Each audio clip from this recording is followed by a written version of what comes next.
Hi, and welcome to Lyle's Honky Tonk method for old-time fiddlers and beyond. So today we're gonna take the intro for "Invitation to the Blues," as recorded by Ray Price, and we're going to pick apart that intro. So I play it like.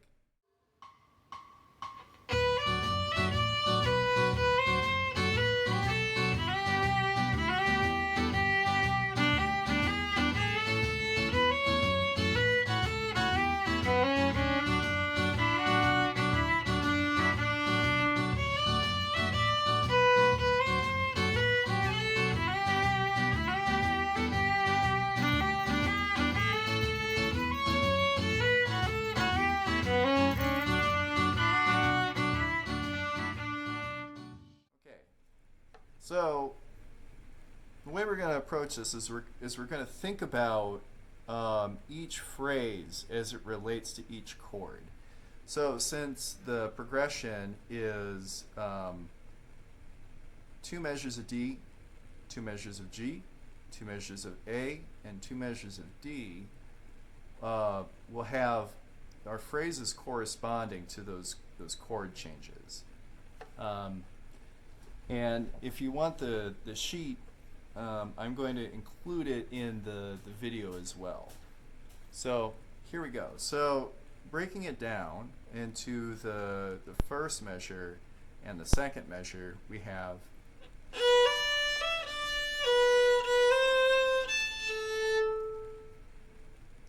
again. We'll just start there. So we're going to do a hammer on from B to D, and then we'll add an E to that pinky.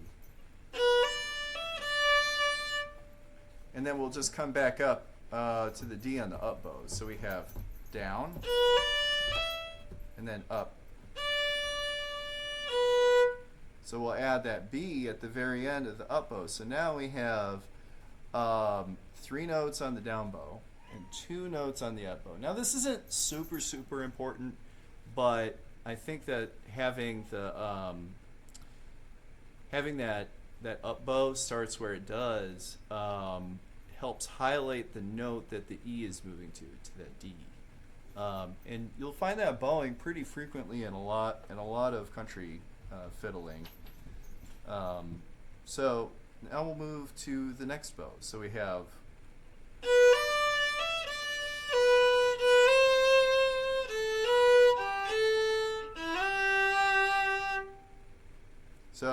so far we have down bow, up bow, and now down bow. It should actually end in a B. So far.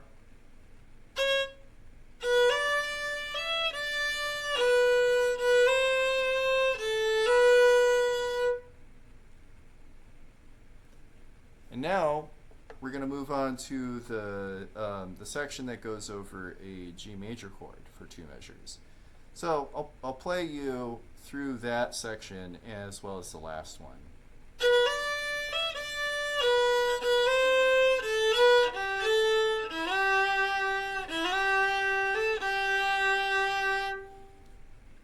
So the bowing is such that we're going to have a little bit of bleed over from the D major chord to the G. So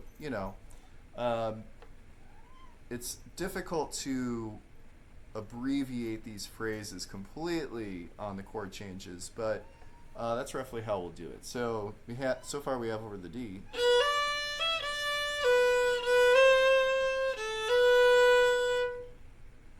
And then, so we have this little string crossing right here from G to A, and then up bow. We do a little roll from E to F sharp to G, and then we do it again. But this time, the second time around, we add an A to it, and then resolve it to G on an up bow. So that, so we have Um, we have down bow, up bow, down bow,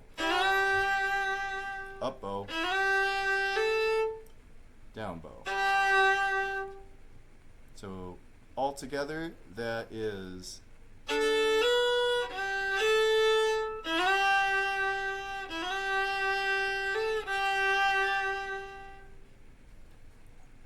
and then kind of leading into the A major chord, we have this crazy phrase. It's going to be a chromatic line with D as kind of our pedal tone. So it's going to be D G, D G sharp, and then A as a unison.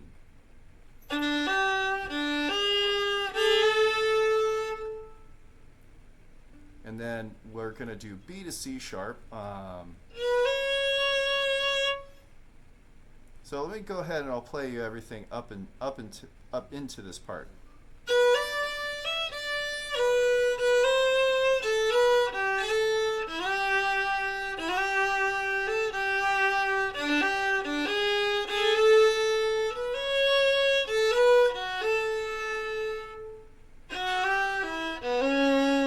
So that's the whole A section, over the A chord.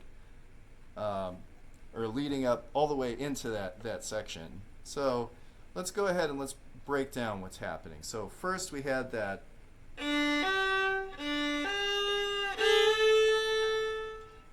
and then we're going to do B to C sharp on the up bow, and then we're going to do A to B on the next bow, and then we're going to do F sharp to A on the next bow. And then we're going to do this on the next bow. So F sharp, G, E. And then B to C sharp on the next bow. So that's a lot right there. So let's do that again. I'll do the do that whole section. Oops.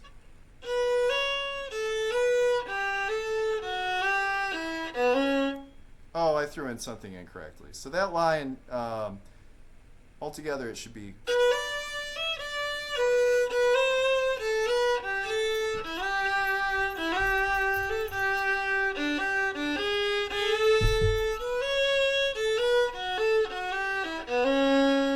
Oh, I did teach it right. Okay. So going from the B to C sharp.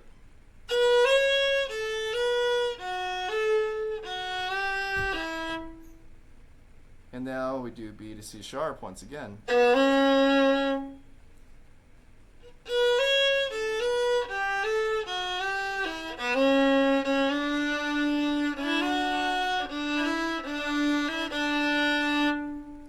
And then that's the entire intro. So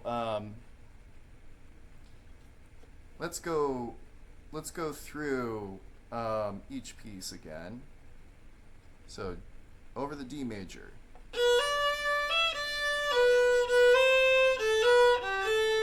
G.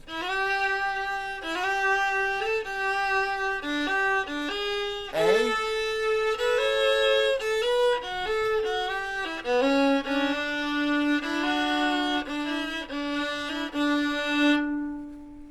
So that last part, that little area where we're resolving finally again back to the D, we're gonna have this this unison bow right here of 2 D notes, and then we're gonna turn it into a double stop. We're gonna do underneath this A, this D drone. We're gonna put an E to F sharp. If you heard a piano, that was my cat Martha playing a little bit for you. Okay, so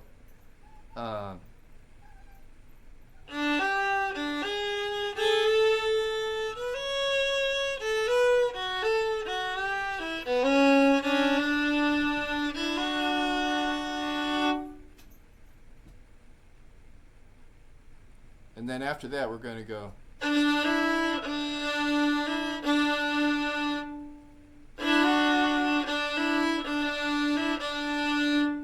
So again, double stop. And then we do this bow rock. So that's going from D on the G string to E on the A string. And then another bow rock with a little hammer on E at the end, and then back to D.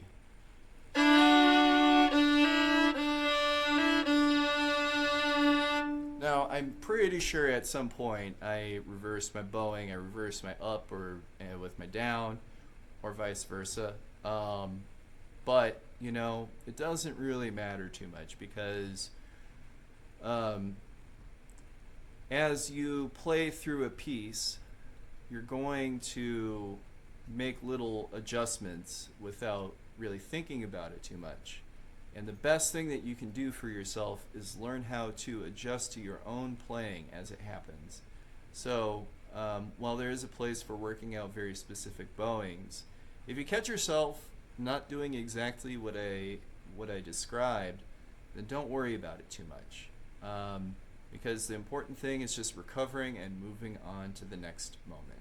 But in general, there's a couple of things that seem to characterize this particular way of approaching country medium shuffles, which is the kind of rhythmic background that we have in this tune.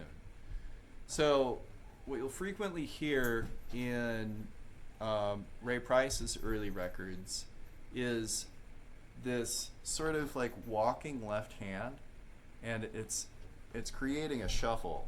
So it's, in other words, it's creating ba-bump, ba-bump, ba-bump, ba-bump. It's creating swung notes. And the swing is in the left hand. So the important thing is really maintaining that. But something that's happening in the bowing that is kind of interesting is that what's helping that swung rhythm is that pretty frequently we're tying two notes together in that swing. And what you'll hear in these fiddle parts is kind of a loping way of moving through lines and arpeggios. In other words, like this is very reflective of that.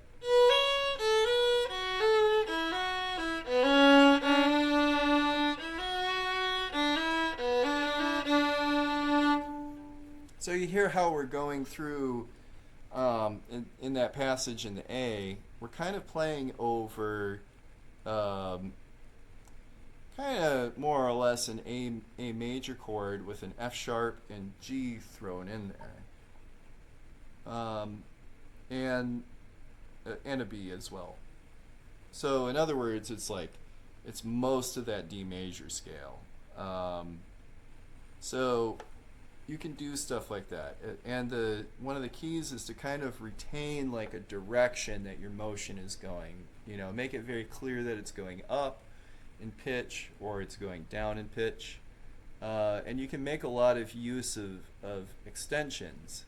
So, for example, if we move on to filling underneath the vocal, we want to keep things pretty simple, and we generally want to complement the melody with a little bit of harmony, more so than we want to play unison. If we're backing up a singer and we're trying to keep it in an old time style, then we'll more or less stick to unison, something close to it at least. But in this kind of thing, since the melody is pretty close to that fiddle part that we just did, if we're backing it up and we're trying to keep it in that Ray Price style, we might play something like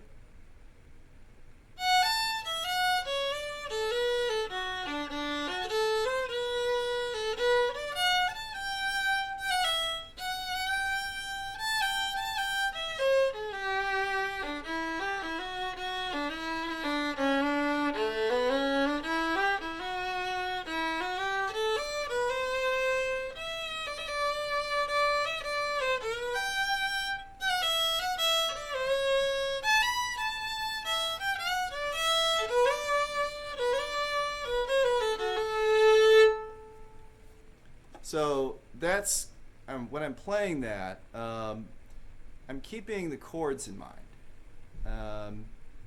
And so I always have the arpeggios that are underneath them in my head, and I mostly try to think in terms of just the really simple, three note arpeggios. So, and I mean that very specifically. Like if I'm thinking about a D, I try to more or less think in terms of, and moving on to the next section of the arpeggio. A is going out of tune.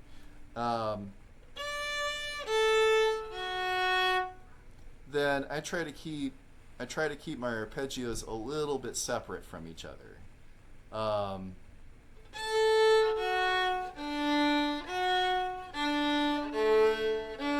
So each three note grouping, we try to keep them separate. And then from there, what we can do is we can think about extensions that we can add to those three note arpeggios. So for example, if I am playing over a D arpeggio, I can think either in terms of notes that are immediately above those three notes, or notes that are below those three notes. So, in other words, here's the three note arpeggio. Here's what's above it.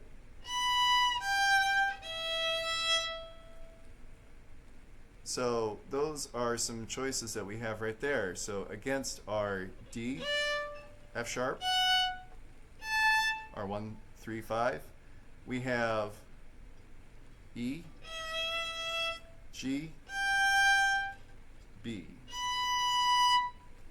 And the same is true when we look underneath. We can use the same thing. We could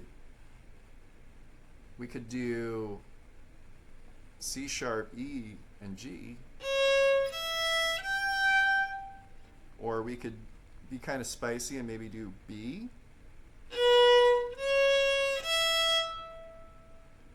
as long as we tie it back to that D arpeggio. So that one might be,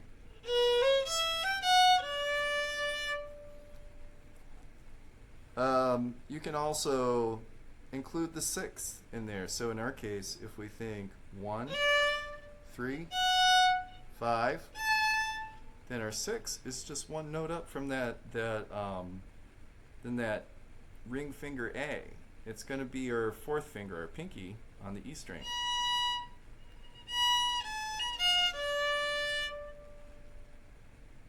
And something that you'll hear a lot in Ray Price is stuff like this. So that's going C sharp to D.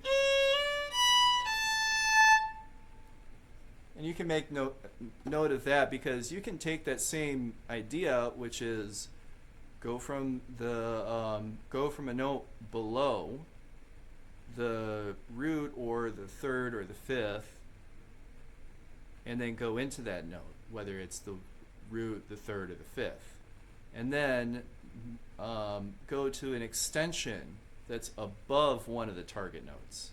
So in this case, my target notes were the 1 and the 5, the D and the A. And I decided to go below the 1 and above the 5.